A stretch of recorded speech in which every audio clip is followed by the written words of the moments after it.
So you probably now have, or you should now have, a list that looks something kind of like this, Jennifer's 2019 Strengths List. And I titled it 2019 Strengths List because this was my second one. And later you'll see an excerpt, and maybe the whole thing, of my most recent 2022 list. But what we're going to do is take you from this, something looks like this. It's 10, it might be 7, it might be 11, it might be 12. But anyway, it's your top line naming of your strengths clusters. So now you have a list of words or phrases that represent your strengths clusters. And what we're going to do is what we call elaborate on those top strengths. So right now I'm going to just see if I can show you my 2022 list, just so you see what it looks like. Now, this took me 7 years to create, and you'll see that that I have 10, and I have the names at the top: introspective and perceptive. You might notice this is different from 2019. Intuitive and inspired, contemplative, appreciative, encouraging, creative, collaborating, trusting the process, disciplined, and sharing. That's just to give you an idea of what the elaborated list looks like. So now I'm going to take us back to the slide here. And I got those items, those numbered items, largely by articulating examples and anecdotes. I did some clarify what this and what this stands for, is this strength name, means to you, and adding further description. Now, Gerald, do you want me to share your elaborated You could list show it real quickly and example? just show it. Yeah. Yeah, Okay. I don't have to go into detail about it, but could you do that? Yeah, let me see. I think what I have to do is escape from here. Oops. And then I will go back in time to, no, I cut that wrong. Okay, here we go. So here's Gerald's. Well, Gerald, can you talk us through just a brief little scroll right. down? I can. Mine are a little bit more complicated, but I just stop there where you are right now. Sure. Don't go anymore. The top one, go back up and show the beginning of this there. Sure. My top 10. So this strength is, I consider my overall best strength is what I call mental emotional health. I have positive mental emotional health. Now that positive emotional health is a concept, kind of an abstract concept. And I know what it means for me, but I have to describe it for other people a little bit more. So I did a lot of writing here, or description of what that means. But overall, it's positive mental emotional health, and that's what I call my first strength, my overall strongest strength. And then it's kind of made up of parts, this overall thing. And so if you put up these are kind of components of good mental health. And it's like self-acceptance, and then people going wisdom, a positive perspective. And so that's, well, I suppose even open-mindedness. All these are all examples of this positive mental health. But you could also think of them as separate strengths, I suppose. That I'm non-judgmental, for instance, and I have high self-regulation, willpower.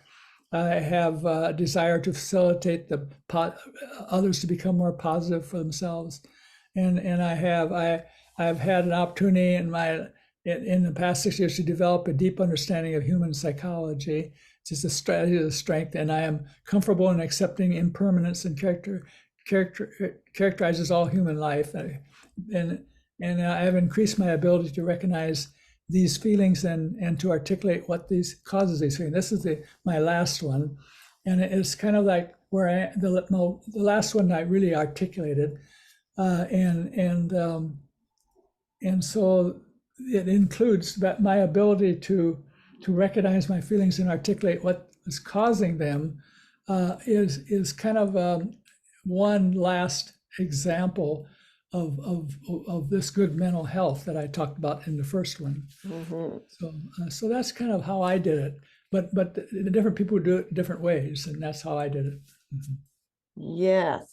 One word that's not on this slide that we probably want to add is explanation.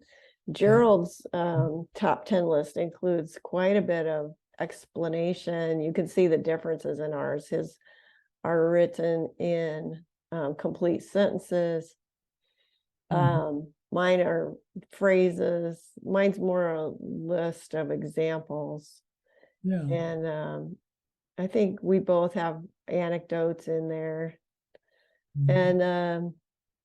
And we want to go on and show you a couple of close-ups. We took you through the overall example, but here's a close-up of just one elaborated strength of mine, and then we'll look at one of Gerald's to help you with this part of the process.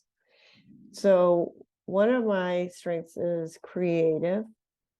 And I put these examples: creating classes, activities, connections, books, photos, poems, articles, days, moments, meetings, stories, gifts, healthy alternatives. Creative as opposed to passive, making a way more than finding a way. So this is a big, wide category for me. And these examples all came out of positive moments. So one way to elaborate on your strengths is to work backwards back into those positive moments and add the most important anecdotes, the most important words and phrases from your positive moments and your strengths. Let's look at one with Gerald. Let's see, click here properly. There we go. Gerald, can you talk us through this one? We saw this as a cluster before. Now it's an elaborated. Yeah, well, this is that summary, that self-acceptance that came about after looking at different qualities that I had described before, and so it ends up that this is a big concept of I accept myself as I am. I regret very little bit about what I've done in the past that did not work out as expected. I'm aware and accepting of many weaknesses and have not continued to focus on these shortcomings. Instead, I have focused on the many strengths that I feel I have. I have been this way for as long as I can remember, and I'm grateful for this strength. I do not know where the strength came from, but I think my mother had a lot to do with it. So that's just most people, I suppose, don't think of concepts like that. Partly though, because I and Jennifer have done this quite a bit, and that, of course, I've spent my career, my life, talking about psychological concepts, so I can come up with concepts like this pretty easily. But most people who are not have a big background in psychology don't do it quite this way. But I think this is an example of coming up.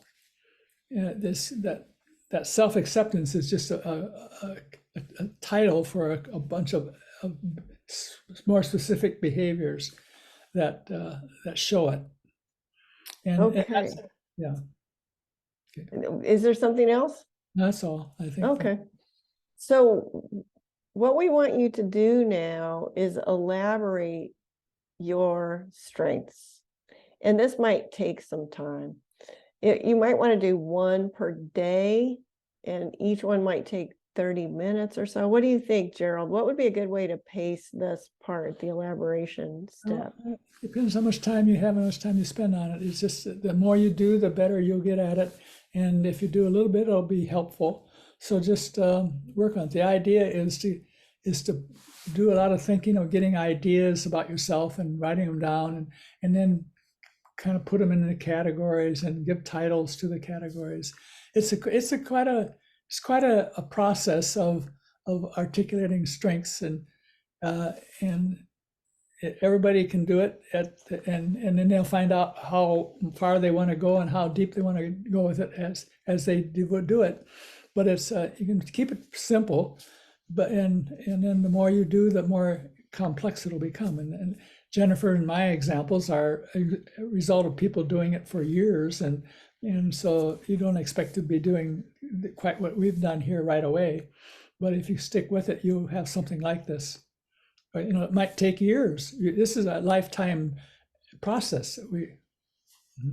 And what would you say is the reason that it's important to do the elaboration step? Why don't we just stop after we get top 10 names?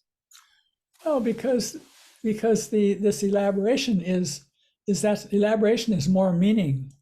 So it's more meaningful. The more words you have, the more ideas you connect, and you can keep it simple. But you don't have the meaning if you go in and dig and do these examples and so forth. It has just more meaning for you. So it's just a matter of how much meaning do you want.